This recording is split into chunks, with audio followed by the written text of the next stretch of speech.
Welcome to the program, everyone, and really pleased today to have from my hometown, Michael Haynes in Sydney, Australia. He's a Canadian that moved out here about 20 years ago. And so Michael, welcome to the program. Good to see you. Morning, Stephen. Great to have you. Great to be here. Thank you. Yeah, and I think we'll get a lot out of the discussion with Michael today. He's got an interesting background. He's worked in the startup world, tech world, and he's also worked in really big companies as well, in Combank, Telstra, and got a lot of perspective on the B2B market. And Michael focuses on SMEs in the B2B space and advising them on strategy, on marketing, on innovation, on go-to-market. So I think a lot of practical stuff we can get from Michael today. So Michael, where do you think we start when we're thinking about how B2B organizations should be going to market in the new normal or the new situation we're in? A great question, Stephen. I think really we need to start with the business customer, the business buyer. Okay. So those individuals that are involved in the decision-making process, that really needs to be the first starting point. And it's really quite important that you understand where the business buyer, the B2B buyer is today in this new norm, as we're in this post-pandemic coming out of this situation. It's very important that you really understand where they're at and what it is that they're looking for. Yeah. Okay. So do you think like things have changed? Is the market tougher and we have to be better, or what's different now? Yeah, look, from my perspective, B2B buyers have always been somewhat demanding, somewhat fickle. They've always been doing a lot of self-education, so they tend to like to do their own research, online, talking to their peers, and really figuring out what it is that they need before they approach any sales representative from an organization. So that's probably ramped up even more so. One of the key characteristics, as you would well know, Stephen, is that in B2B, decision-making is done in a group context. So even with SMEs, even if you're selling SME to another SME, there will be multiple people involved in the decision-making. That's probably likely to have ramped up now in this current environment because there is a high degree of risk aversion. So it's very important that you understand who are going to be all those participants involved in the decision-making process, which, if we're talking IT, won't not just be necessarily IT people. There could be people from risk. There could be someone, it could be the CEO. It could be folks from risk and compliance. So you want to understand who are all those decision makers involved and what kinds of information and or sources they're going to be referring to as part of the decision-making process, because that really defines what you need to be doing as part of your marketing and your engagement with them. Yeah. So you still see opportunity in the market? Oh, there's definitely opportunity in the market because there's, I've been really trying to practice what I preach and really listening in on what SMEs are doing. And now here we're at this time, many SMEs now are really looking to see how they can take their businesses forward, not just only in terms of just trying to survive and paying bills, but really trying to be sustainable and where are the opportunities in this new norm. And so a number of studies have been done, and there are a lot of B2Bs that are really looking to be, growth oriented and really looking for the longer term. Even many SMEs, in fact, are even looking at how they can potentially acquire other businesses as part of expediting their growth. So there is definitely opportunity there, absolutely. Yeah, I guess where there's disruption, which have had massive disruption, industries have been disrupted, our customers' priorities have all changed. So there's opportunity for us to pivot. Is that what you're talking about? Is pivoting part of this? Absolutely. So yeah, the term pivoting, which can mean many things. There's definitely, I think, lots of opportunities out there. What the SMEs need to be doing, what service providers really need to be doing is, as a first step, is really getting a clear understanding for their target customers, the target industry, their target customers, really having some discussions with those buyers, the decision makers, to find out where it is that they're at today, right now, what is it that they need, and where are they looking to go. And so by having those discussions, those in-depth discovery type meetings, you'll really get a clear understanding from your target customers, from your target buyers, what it is they need, and that will help define what you need to do in terms of pivoting. So is it around coming up with new kinds of product service offerings? Do you need to change your marketing? Yeah. There might be other opportunities to pursue different kinds of buyers, different kinds of customers. So that really needs to be the first starting point, and that will help define what exactly that you need to be doing to take advantage of those opportunities. Yeah. So you're talking about getting like some firsthand feedback from actual real customers rather than relying on like a survey or some industry data or something. Yeah. Look, great question, Stephen. The industry data is always a good starting point to give you some of those higher level insights and give you some sense of where you'd be focusing on, where some of those opportunities are. But it's really about having those actual discussions. So getting onto the phone, getting onto the likes of Zoom, and having those in-depth discussions to really understand for your target customers, who are those decision makers, where are they at, what are their priorities, what are their key challenges, where they're looking to go. Yes. And so that's really, that discovery, getting that in-depth understanding is quite important. In fact, I put together a bit of a playbook that I call it to really help service providers prepare for and conduct those meetings. Oh, okay. And also be mindful what's expected when you go into those meetings. Okay, sounds handy. So, Michael, your company is Listen, Innovate, Grow, and your book is Listen, Innovate, Grow. It's a very straightforward, very clear sort of process. So we just maybe talked about the listen part first, right? Sure. Where we go get that feedback from the market. Yeah. Step us through the process from there. Okay, so your first part is listening, and listening, which I talk about listening on 3 levels. So listening to you as the business owner, your organization, to really understand your strengths, what are your core competencies, where you want to go. So that's listening to you.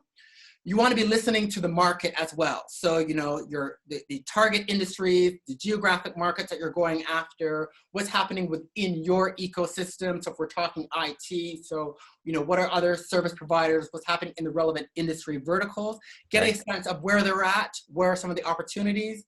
And then you want to be listening to your customers, so your customers and prospects.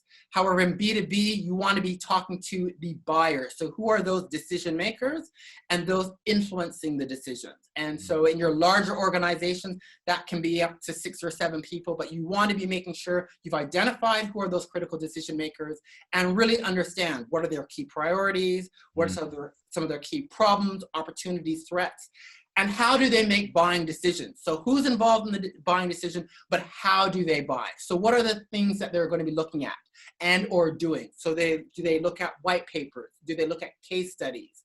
Are they attending briefings and webinars? Do they want references whereby they can talk to some of your clients to really understand what's it like to work with you, Stephen? So you want to get an understanding of what are those, do they want free trials? Is it demonstrations? So you want to get an understanding as to how they make those decisions, because it's those information, tools, etc., that you want to be providing as part of your marketing go-to-market. And that's what's going to help them make them want to buy from you. So it's very important that you really have an understanding of those individuals and what it is that they need, so that you can enable them with those tools and access and resources to help them with their buying. And this is something that would have shifted probably. I would say it's always been there, but I think it's more important for it's been shifting towards digital for a while, right? Yes, it has been shifting. And it's probably, it might have accelerated even during this year. Yes, exactly, Stephen. It just really accelerated things. And also, it also means that marketing and sales really have to be working together now. They have to be working, they need to be working hand in glove, so that marketing is developing and providing those right kinds of tools, be it the white papers, the briefings, setting up those, you know, providing the testimonials, etc., so that the sales can also leverage those as part of when they're having those discussions with those decision makers, getting into some of the details of how they're going to be potentially working with that client, how they can provide that client. So that's one of the big shifts that is starting to occur and is really going to have to occur a lot more. So is marketing and sales working together in terms of creating those kinds of resources and executing and delivering and providing those to the clients. Yeah, because you're talking about there's sort of a classic mapping out the buying journey, you know, of the customer.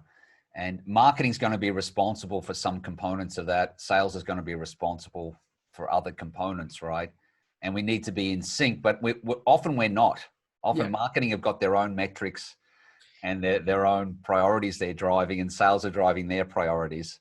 Yes, and it needs to be one and the same, because it's one customer, it's one group of buyers, and so it's very important you're clear on who those individuals are, and what is it that they're requiring, so that the right kinds of tools, white papers, those briefings, online events that are occurring that are meeting the needs of those decision makers. So hence you need to have both components, marketing, sales, and you might need other parts of your business being involved as well, your client delivery, some of your product specialists to be involved. So you're providing that right mix in terms of the kinds of content and tools that your prospective buyers are seeking. Yeah.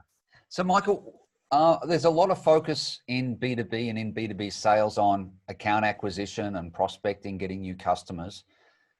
What sort of balance do you think we should have on focusing on our existing customers and growing them, retaining existing versus going after new? And how do you look at that? So I would say, and particularly in this environment, I think that your starting point really should be with your existing customers, where because you have those existing relationships, you have that access. Yeah. So starting there is a really good, because you have the relationship. So that would be your first starting point to see where you can, by identifying where they're at, what their needs are, then you can identify what are some of the opportunities there that you can provide to them, and potentially roll out to other prospects. Yeah. Okay. So that should be the first. That should be the first starting point, because you have the access, you have the relationship, and it is much easier in a sense, because a lot of your messaging and positioning can be really around reinforcing why they should be staying with you. But because once you understand their needs and you start delivering, the right kinds of information, tools, where they need value, where they need assistance and support, it's really just about reinforcing. Whereas new client acquisition, which is something we all have to do, it is a bit more challenging. But if nothing else, starting with your existing customers will give you a good base to start from, to really get that depth of insights that you need as to why they bought from you, what they're looking for, why they're staying with you. And you can leverage those learnings when you're approaching other prospective buyers as well. Yeah. Okay. Are there some initiatives or tools that you're getting traction with your clients that we could all learn from? Or could you give us a story or an example of someone that's executing well in this environment? In terms of, when you say in terms of tools, in terms of acquisition, or just in terms of how they're operating generally? In terms of getting growth in their business. And in terms of getting growth, yes. Yeah. Okay. So there's a client of mine that I've been working with in Canada, which is a MarTech company, and they've been quite successful. And their success is probably attributed, I think, to two key things. One, they have been really key and very good at really developing some very niche productized offerings, in terms of which not just provide the product and support of your product and your maintenance and support, but they've added on some reporting and consulting. They've also been set up a mastermind component where they're allowing, which enables some of their leadership team to interact with other subject matter experts and leaders, because that's something a lot of decision makers are looking for, is that peer-to-peer interaction and getting new ideas. And that's something they're putting customers together. They're putting non-competing customers together, but also providing them access to other kinds of subject matter experts. Oh, okay, yeah. Who can provide them with insights around different elements to help build and grow their business. Right. Which is something a lot of decision makers, a lot of small business owners and leaders are really looking for. Yeah. So that's a value add. So okay, work with us. It's a value add, but it's a value add. It's not an extra now. It's something that really leaders are really quite looking for, particularly in this environment, when you're also giving them access to someone who's going to help them, give them ideas and help them address some of the key problems. Yeah. So it's no longer a nice to have. It's really, if you're looking to cut through, providing that, because again, business decision makers right now are looking for that decision support and confidence. How am I going to build and grow my business? So where you can give me information, access to people who are going to help me answer some of those burning questions, that's no longer a nice to have. In this environment, it's bring it on. Yes, exactly what I need. Yeah. So what does that look like? What does a mastermind sort of program look like? What are the components? Okay, so there can be various variations, but even as a starting point, even if you were to have, let's say, set up quarterly meetings, and then you theme them around some of the issues and or topics that are of concern to your some of your key customers and prospects, where they can have a chance to ask questions, have some learning and interaction.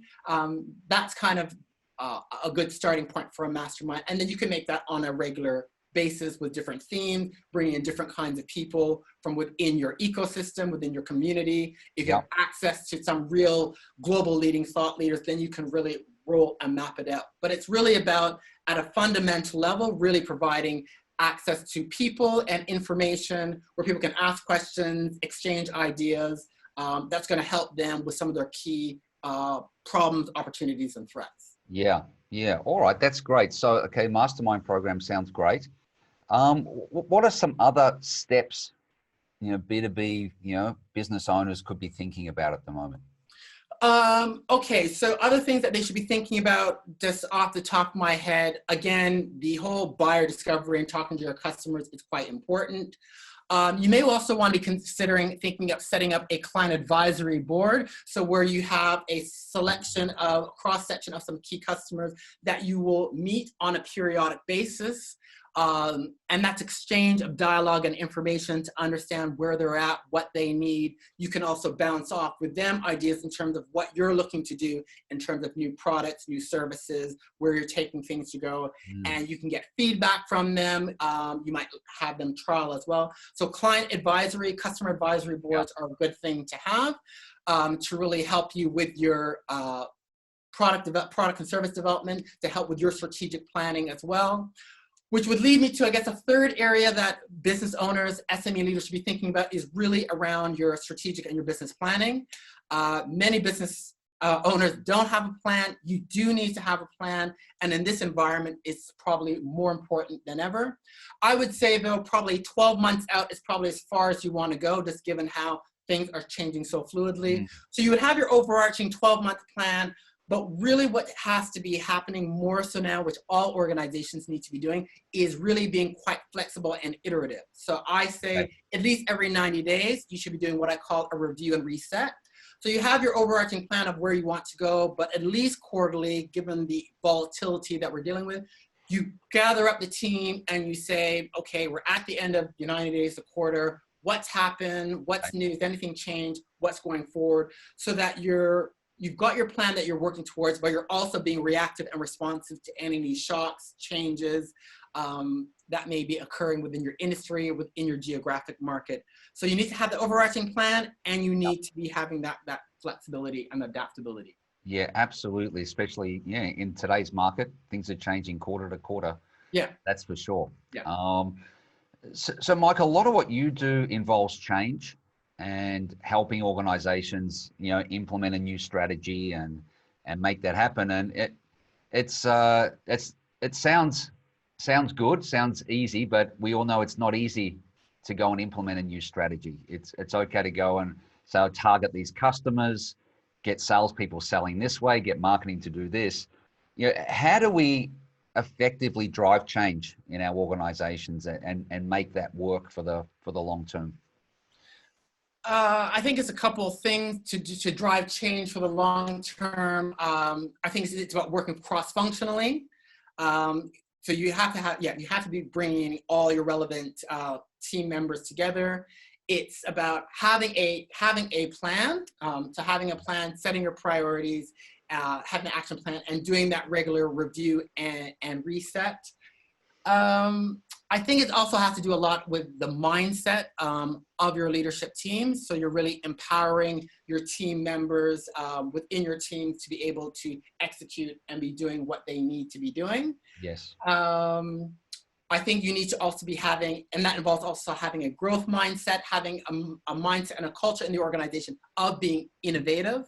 And I think establishing innovation teams where once you've talked to your customers and you've been listening to your customers and your markets, and you know what are some of those key initiatives that we might need, pivots we need to be doing, whether it's around product, marketing, that you're setting up teams around those to be working on some of those key priority areas that you've identified based on the opportunities and requirements of your market. So those are some of the elements I think that you need to be having. So yeah, being cross-functional, having a plan, but being flexible and being iterative, empowering your staff, and then continually, I think, working through, having open lines of communication as well. I think those are some of the elements that you need. Yeah, because when you're driving change and implementing change, you know, the teams will run into roadblocks from time to time, right? And so it needs sort of continued management focus, and you know, we need leadership to be coming in and addressing those blocks. Like if we've got a plan, marketing's trying to execute something, but for some reason another group isn't in sync. We need everyone aligned there, right? Yes, and so that's why it's very important as part of your business planning and execution that you putting in processes to have your regular meetings and your check-ins, so that you can do those review and resets, that you're addressing some of those issues that are coming up. So putting some of those processes in place so that you can facilitate that implementation and execution and your troubleshooting as you're going along, it is quite important. Yeah.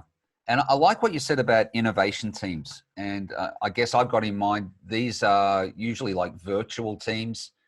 Well, in this environment, their chances are they are going to be they are likely going to be in a bigger organization. Yeah, we can have an innovation group or something. That's all they do. But in a smaller business, it's like, okay, we need a few people to work on this. Absolutely.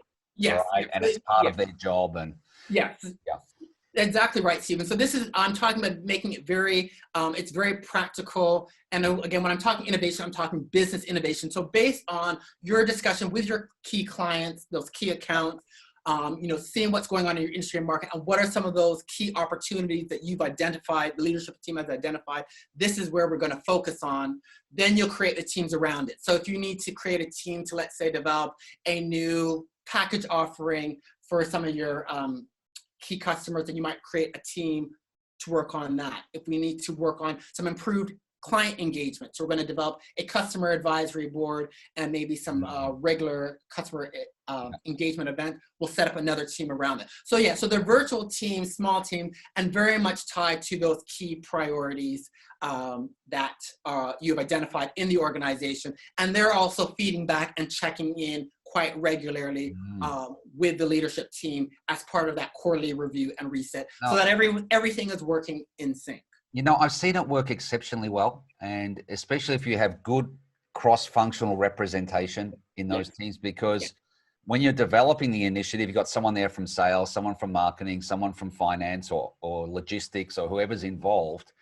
And we want them checking in with their own team, their core function, and making sure they're aligned on the new initiative. So, say compare that to the CEO or the sales director coming up with an idea for an initiative and just telling everyone about it.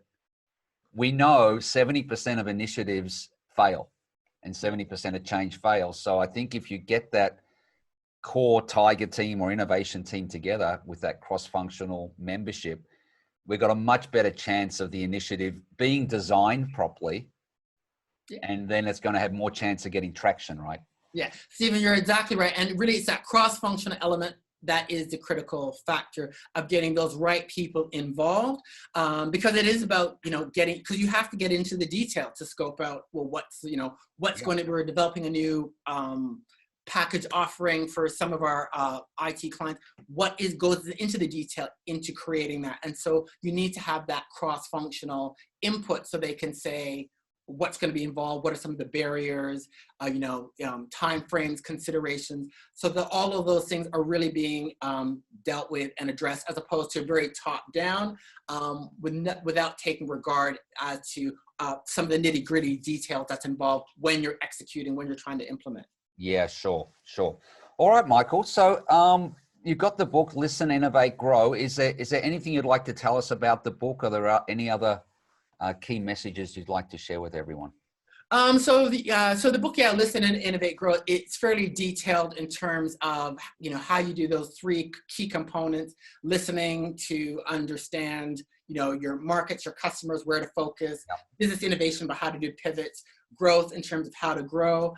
So there's definitely that. I have developed a playbook, which I think will be quite useful at this point in time. It's available on my website. It's called Deciphering the Business Buyer, and it's a short 6-page PDF, which goes through key questions that you need to ask when you're having those meetings with your current customers and your prospects, to really understand those buyer needs, requirements, and priorities, how to prepare for those meetings, and some key watch-outs. So I really urge your listeners, SME leaders, they can go on my website, listenandinnovategrow.com, and get that playbook, Deciphering the Business Buyer, because it's really that listening that's a starting point to what you need to do in terms of your strategic planning, your innovation planning, execution.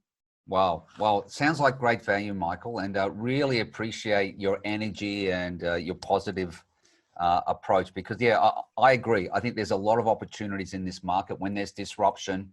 If we can be good at adapting, if we can be good at identifying those opportunities, if we develop that capability internally to change and innovate, we're going to be in a good position. And, yes, absolutely. It's a really good time for entrepreneurs, for SME owners, because business decision makers, business buyers, they're very much open right now. They're looking for those that really can help them make those decisions, achieve their outcomes. So they're very open. The days of, no one gets fired for hiring IBM, those days are over. Yes. Business buyers are quite open now to the providers that will work with them, give them the insights, the actionable solutions, the support they need. They're very open to and willing to work with those that will help them get to where they need to go. Yeah. Okay, Michael, we'll link to your website and the book and the playbook download as well. So thanks a lot for coming on the show today. Thanks for having me, Stephen. It's been a pleasure. Thank you. And thanks everyone for watching and listening. We'll catch you all soon. Bye for now.